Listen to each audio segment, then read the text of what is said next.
अस्सलामुअलैकुम students, how are you? Hope you all are fine. Okay class, आज हमने chapter number 5 start करना है which is physical and chemical changes. इसमें हम डिटेल से पढ़ेंगे फिज़िकल एंड केमिकल चेंजेस के बारे में. So let's move to our first topic which is physical and chemical changes. The changes which takes place in substances fall into two groups, physical changes and chemical changes. अब दो type के changes होते हैं जो किसी भी substance के अंदर हो रहे होते हैं. First one is physical change. अब फिजिकल चेंज क्या है? A change in the physical properties of substance is called physical change. अब फिजिकल चेंज जो है ना, वो ऐसा चेंज होता है जो हमें मतलब नज़र आता है, विच इज़ किसी भी सब्सटेंस की जो फिज़िकल अपीयरेंस होती है उसके अंदर अगर कोई चेंज आ जाए, जैसे कि उसका कलर है, उसका टेक्सचर, जो चीज़ हमें दिखाई देती है किसी भी सब्सटेंस की, वो उसका फिज़िकल चेंज कहलाता है. तो वो प्रॉपर्टी जो होती है उसकी, वो फिज़िकल प्रॉपर्टी में आती है. तो physical change is a temporary change. ये टेम्परेरी चेंज होता है, मतलब कि इसे दोबारा से वो जो एक सब्सटेंस होता है वो वापस दोबारा से अपनी असली हालत में भी, ओरिजिनल स्टेट में भी आ सकता है. So it's a temporary change.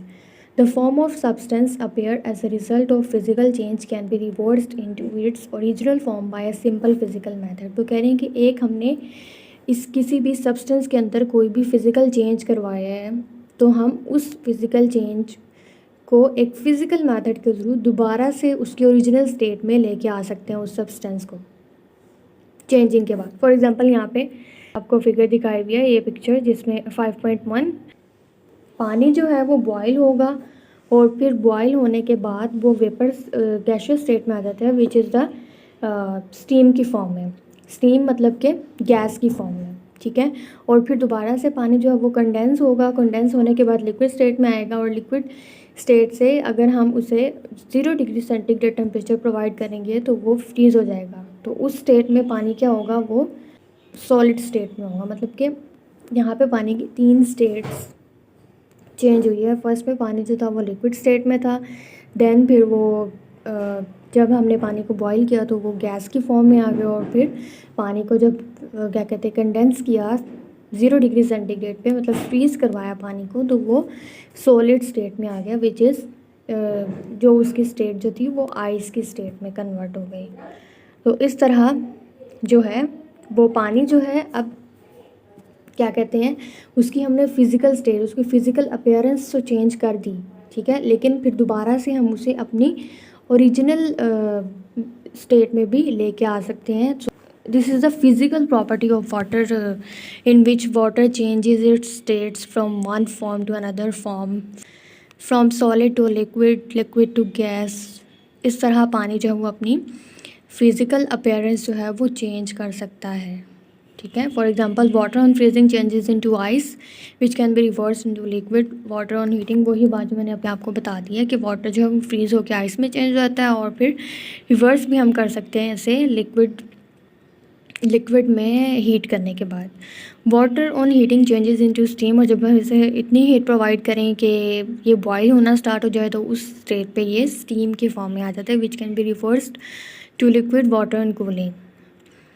During physical changes substances do not lose their chemical structure and chemical properties. अब वो कह रहे हैं कि जब फिजिकल चेंज हो रहा होता है किसी भी सब्सटेंस के अंदर, तो उस टाइम पे उसके अंदर कोई भी केमिकल चेंज या उसका केमिकल स्ट्रक्चर जो है वो चेंज नहीं होता. मतलब कि फ़िज़िकल चेंज के दौरान किसी भी एलिमेंट या सब्सटेंस का जो केमिकल प्रॉपर्टीज़ होती हैं और जो केमिकल स्ट्रक्चर होता है, मतलब जिन जिन एलिमेंट्स या आइटम से मिलके बना हुआ होता है कोई भी सब्सटेंस, उसके अंदर कोई भी चेंजिंग नहीं आती. मतलब कि वाटर जो है, एज यू नो, कि हाइड्रोजन और ऑक्सीजन से मिलके बना हुआ है. तो जब पानी जो है वो डिफरेंट स्टेट्स में चेंज होता है, सॉलिड से लिक्विड, लिक्विड से गैस, तो इस टाइम पे जो पानी का केमिकल स्ट्रक्चर होता है वो सेम रहता है.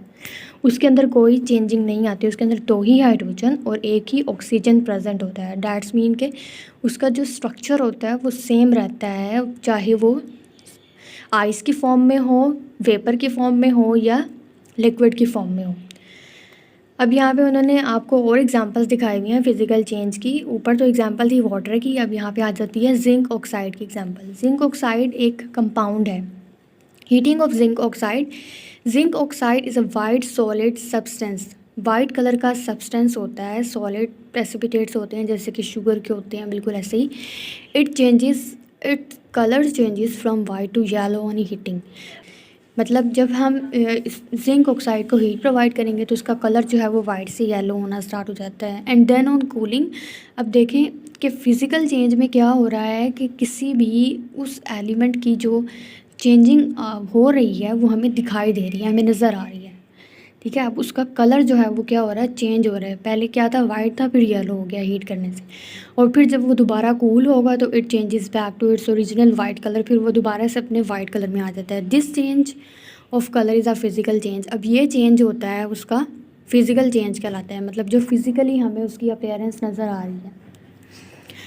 So this lies in the physical change. अब यहाँ पे उन्होंने आपको यही जिंक ऑक्साइड जो है ना उसका एक्सपेरिमेंट करके दिखाया हुआ है एक्टिविटी 5.2 में। Take a small quantity of zinc oxide in a china dish. China dish ये एक छोटी सी पेट्री डिश होती है, जैसे कि वाइट कलर की छोटी सी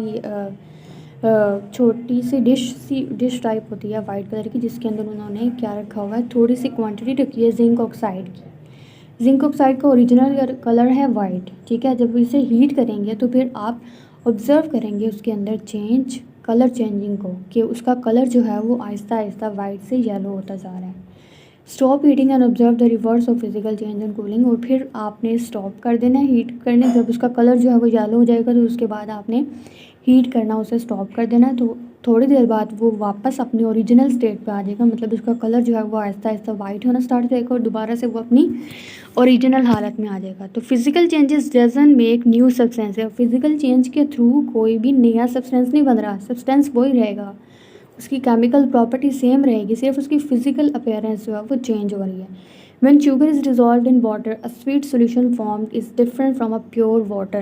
Is this a physical change? जब यहाँ पे उन्होंने आपसे क्वेश्चन पूछा है कि जब शुगर को हम, मतलब चीनी को हम पानी के अंदर डिज़ोल्व करते हैं तो आपके पास एक सॉल्यूशन बनता है।